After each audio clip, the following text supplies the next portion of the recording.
Swami Kriyanandaji has made a commitment in his life and has frequently referred to this, that in all of the outward activity that he has done, all of the accomplishments and the businesses that he's started and the many different roles that he has played, he has had to be very active in this world, which means he has gotten into situations where there are compromises to be made, there are challenging decisions to be made.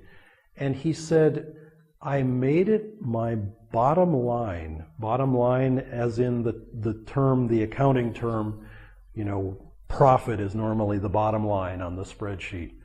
My bottom line is inner peace. If I'm going to make a choice that will negatively affect my inner peace, I either avoid that or I choose very, very carefully, what will I compromise? Because if I compromise my deepest principles, then I will lose my inner peace.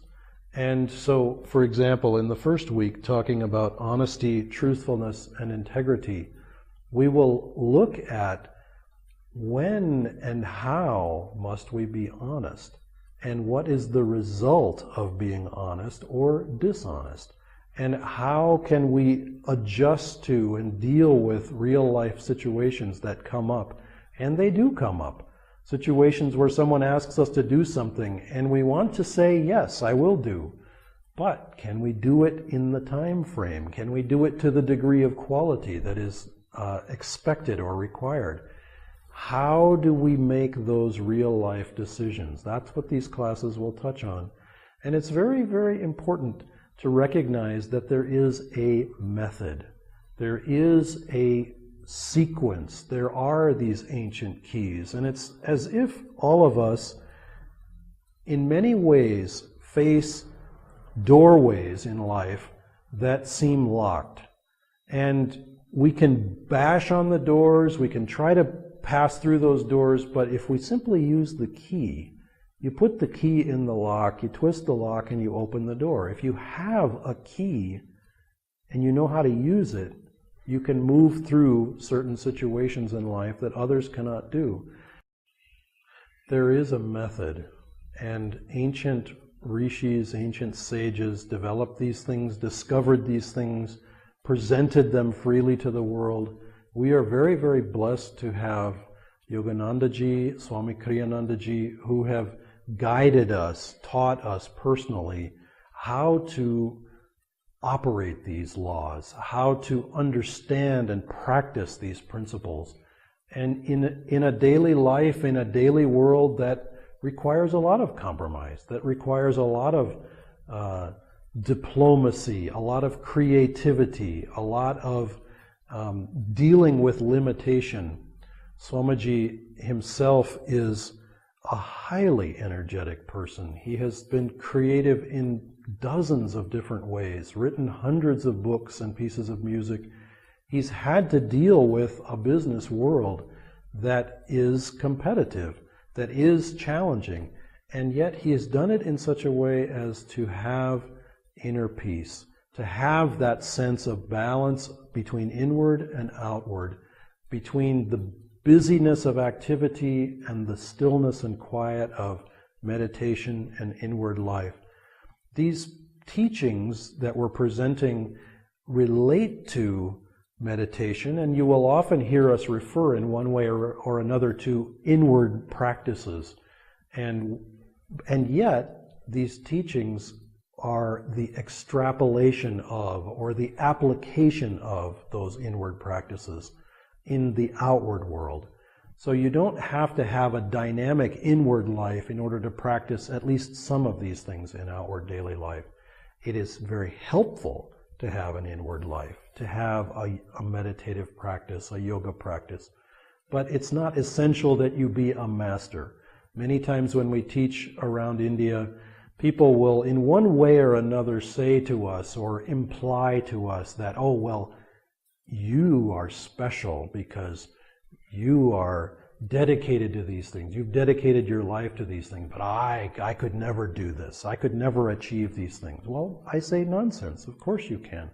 It's simply a matter of applying yourself and following a method, following a practice that is very scientific and very systematic. It follows naturally, and the beautiful thing is that you can verify this in the laboratory of your own experience.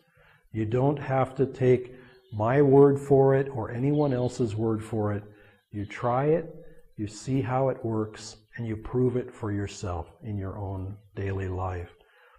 These classes are an opportunity to begin to create a new culture, a culture that is based on deep fulfillment and deep realization. And it's a culture that will have great success. India in the past, even in the Dark Ages, even in Kali Yuga, India has had wonderful success, wonderful giving to the world.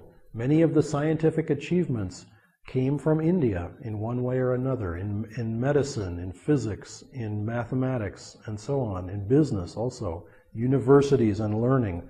These things were very well developed in India, and it's only in the last few hundred years that India has come down, in a sense, economically, and yet now here we are, and it's a rise. The energy is rising. The consciousness of these masters is moving in India, and it's as if waves are moving through. And we who are swimming among these waves have choices to make. We can learn to swim with these waves, and they will guide us and bless us. Or we can be pushed under by those waves and experience unpleasantness and discomfort. And it is for us to choose. Will we learn?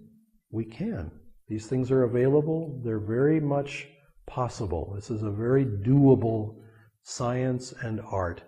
And any one of us can practice it. So I invite you to join us in these coming weeks for many different topics. I've mentioned them, but I'll just mention them again. Honesty, truthfulness, integrity in the first week, kindness, and bear in mind that we will also be discussing the opposites of these qualities, because we deal with a world that is not very kind. So how do we respond?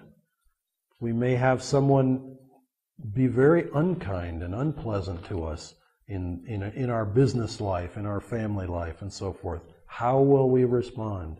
Why will we choose whatever we choose? What will the results of that be? Non-attachment. Which things should we be attached to? Which things should we not be attached to? These are questions that apply to all of us. How much attachment is good to have? When is it good to be attached, and to which things? Contentment. How is it possible to find peace in a world that is very unpeaceful, that is very unloving and not necessarily dharmic? How can you find contentment? It is possible to do. It may not be obvious immediately, but it is possible to do. How to overcome nervousness and fear. All of us at one time or another have experienced these things. How do we approach them? How do we deal with a competitive world that is trying to beat us out or trying to leave us behind? How do we fight a good fight in the sense of nonviolence, in the sense of an inward battle? How do we find those things, those principles how do we exercise those principles that will lead us to happiness and to inner peace? Developing concentration and willpower, these are extremely important. They are the cornerstone, you could say, of Yoganandaji's path. And the development of both of those qualities is extremely important to success in any endeavor. And finally, magnetism. Magnetism is the key. Energy and magnetism going together are the key to developing success in any particular endeavor. How do you develop them? What's involved? There are many inward practices, but there are many outward ones as well. What are they, and how do we achieve them? How do we accomplish them? these are some of the topics that are coming, and we look forward to meeting you and enjoying this series together. Namaste.